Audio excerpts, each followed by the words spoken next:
36 വർഷമായിടാ മനസ്സേ ഞാൻ പോലീസില്. ഇതിനിടയിൽ പുറത്ത് അറിയുന്നതും അറിയാത്തതുമായ പല ചെറ്റത്തരങ്ങളും ഞാൻ ചെയ്തിട്ടുണ്ട്. പക്ഷെ അതിനൊന്നും എനിക്ക് ഒരു റിഗ്രറ്റും ഇല്ലടാ.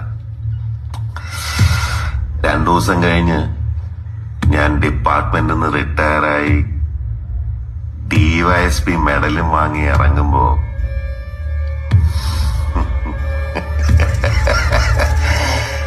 ജോർസാറ് പഴയ ജോർസാറ് തന്നെയാണ്. നീ ആരെയാണ് ഈ പേടിപ്പിക്കുന്നേ എന്നെ?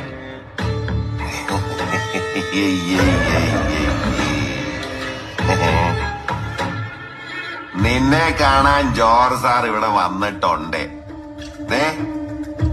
നിന്റെ മുമ്പില് ജോർജ് സാർ ഇങ്ങനെ നിക്കുന്നുണ്ടേലേ നീ ജോർജ് സാറിനെ ഇനിയും കുറെ അറിയാനുണ്ടറിയാ.